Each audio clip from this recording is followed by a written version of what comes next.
नमस्कार, खबरों की खबर में आपका स्वागत है। बुलडोजर किस तरीके से न सिर्फ घरों पे चल रहा है बल्कि कांग्रेस पार्टी, ये टुकड़े टुकड़े गैंग और ये जो लेफ्ट लिबरल कबाल है, ये जो पूरा इको सिस्टम है, उसके कलेजे पे बुलडोजर का क्या असर हो रहा है वो आज आप सुनेंगे तो आप भी दंग रह जाएंगे। क्योंकि कुछ दिन पहले 108 रिटायर्ड जज, तो ब्यूरोक्रेट्स, तो आईएएस ऑफिसर, आईपीएस ऑफिसर, इन लोगों ने प्रधानमंत्री को चिट्ठी लिखा कि इस देश को तबाह किया जा रहा है। ये जो मुसलमानों के खिलाफ हर जगह कार्रवाई हो रही है, उससे देश में बहुत बड़ा खतरा पैदा हो गया है। और जब ये चिट्ठी आई तो मालूम चला कि ये 108 थे, तो 197 जिसमें पूर्व ब्यूरोक्रेट्स, जजेस, IAS officer, IPS officer, army officer, उन लोगों ने भी एक चिट्ठी लिख डाली कि ये जो 108 का जो गैंग है, वो गैंग दरअसल एक इंटरनेशनल कॉन्स्पिरेसी के तहत हिंदुस्तान को बदनाम करने में जुटा हुआ है।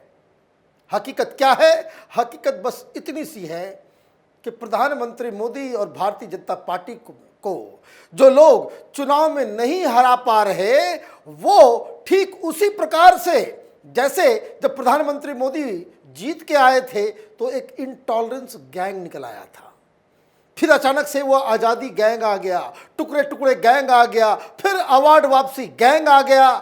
तो ये नामुरादों की एक फौज खड़ी हो गई। ये कांग्रेस पार्टी के इकोसिस्टम, ये कौन ब्यूरोक्रेट्स हैं? सबका रिश्ता यूपीए के दौरान माल की कमाई में इनकी शिरकत थी। जब देश लूटा जा रहा था यूपीए सरकार के दौरान, जब ये कुर्सी पर विराजमान थे, जब लाखों करोड़ों रुपए को सरकार, नेता, अधिकारी, पुलिस, ये सारे जब लूट रहे थे, जब एक के बाद एक घोटाले हो रहे थे, तब इनकी अंतरात्मा नहीं जागी।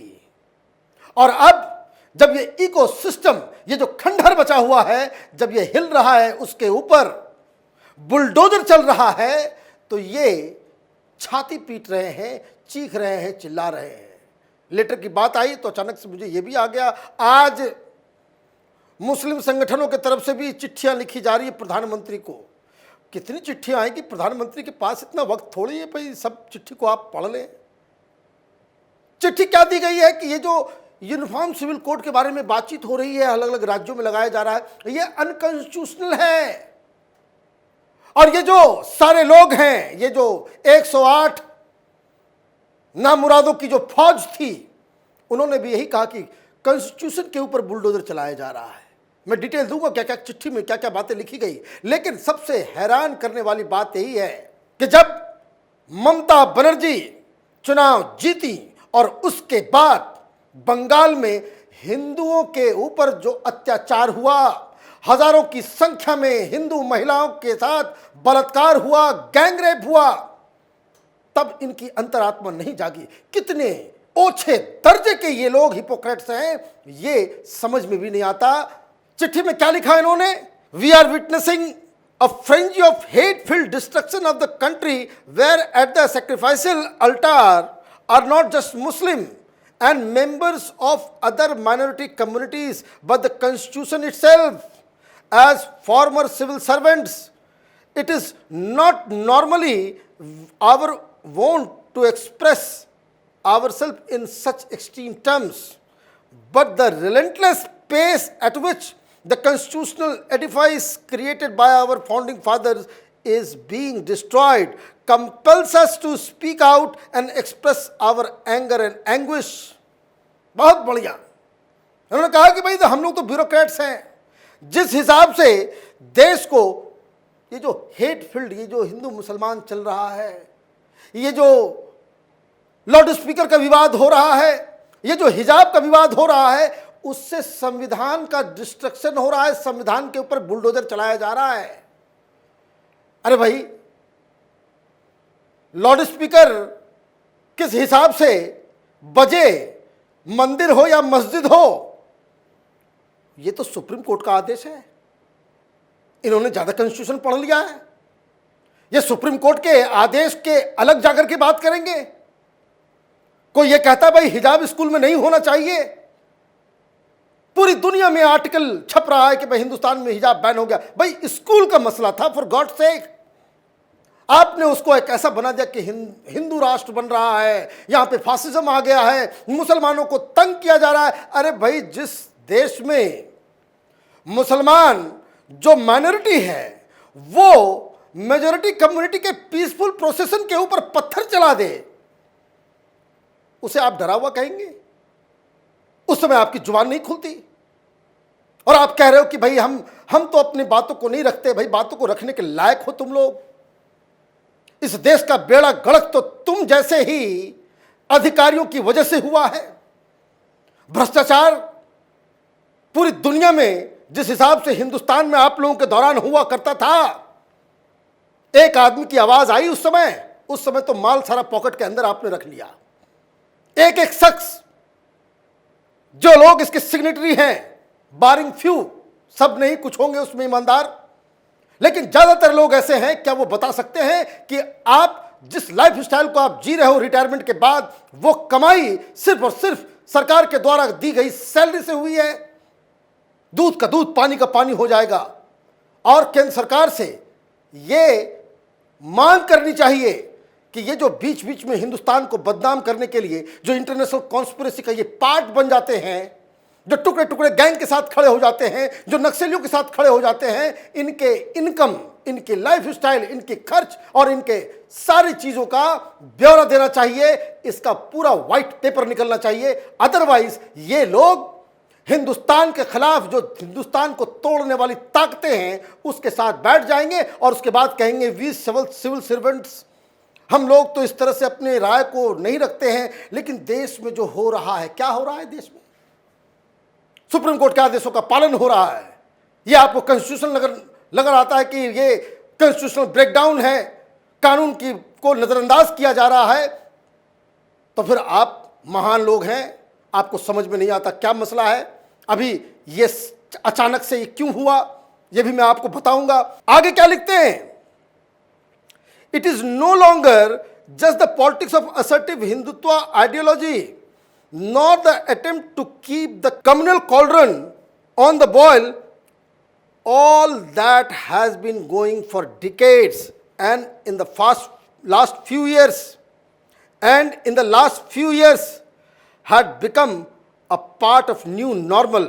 What is alarming now is the subordination of the fundamental principles of our constitution and of the rule of law to the forces of majoritarianism in which the state appears to be fully complicit. अच्छा, ये सवाल तब नहीं पूछा गया जब साहबानों का case हुआ था। ये सवाल तब नहीं पूछा गया था जब मेरठ मलियाने में दंगे हुए थे, जब राजीव गांधी की केंद्र में सरकार थी और राय बहादुर सिंह की सरकार उत्तर प्रदेश में थी। तब ये नहीं पूछा गया जब भागलपुर में दंगे हो रहे थे, जब वहां कांग्रेस की सरकार थी, जब कानपुर में दंगे हो रहे थे। देश भर में 4000 दंगे हुए हैं कांग्रेस रिजीम में, बड़े बड़े दंगे। तब सामाजिक ताना बाना नहीं टूटा था। दलाली की भी कोई हद होती है। ये ब्यूरोक्रेट्स, जिन लोगों ने इस देश को तबाह और बर्बाद किया, घूसखोरी और भ्रष्टाचार की पूरी सीमाएं लांघ दी, अब वो ज्ञान देने में पड़े हुए हैं। और इसलिए जब ये चिट्ठी आई तो इनकी संख्या 108, आगे सारे दूसरे गैंग के लोग भी आ गए। 197 सिग्नेटरीज, जिसमें आर्मी ऑफिसर भी सारे लोग। उन्होंने कहा कि ये टूल किट गैंग है, they are part of an international conspiracy to defame India. और उन्होंने चिट्ठी लिख डाली पूरा। The reality is that instances of major communal violences have palpably decreased under BJP government, and this is appreciated by public. The CCG should not give ideological cover to an anti-national outlook as well as religious and left-wing extremism, which they seem to do. ये चिट्ठी आ गई। बाकी के bureaucrats ने कहा कि बात वही कि जो लेफ्ट लिबरल कमाल है, उनको आइडियोलॉजिकल कवर देने की कोशिश मत कीजिए। आपकी सारी धारणाएं खत्म है, खराब है। वो इसलिए कि चुनाव होते हैं तो भारतीय जनता पार्टी को ज्यादा वोट आते हैं, ज्यादा सीटें आती हैं। इन लोगों ने चुन चुन के बीजेपी के सरकारों को कह दिया कि इन राज्यों में मुसलमानों की स्थिति बहुत ही खराब है, एंड अदर माइनॉरिटीज। भाई यूसीसी लगेगा, आपकी क्या राय है? यूसीसी ये तो संविधान का आर्टिकल 44 है, उसको इंप्लीमेंट करने में आपके हाथ पैर फूलने लग रहे हैं। तब आपको समझ में नहीं आ रहा कि भाई ये कॉन्स्टिट्यूशन का हिस्सा है। गौवंश हत्या संविधान में नहीं है क्या? उसके रोक पे कुछ भी आप बोल देंगे, कुछ भी आप कह देंगे। ये ट्रिपल तलाक मुस्लिम महिलाओं के लिए ये कितना बड़ा एक विष है। आप कह रहे हो कि संविधान बचाने के लिए विष को पीने दिया जाए, जबकि संविधान में बार बार इस बात को कहा गया कि भाई यूनिफॉर्म सिविल कोड हो। हिजाब के मसले के ऊपर क्या चाहते हैं आप? मुस्लिम बच्चियां स्कूल ना जाए, कॉलेज ना जाए। और ये लेटर तब आ रहा है जब ऑलरेडी हाईकोर्ट का फैसला आ चुका है।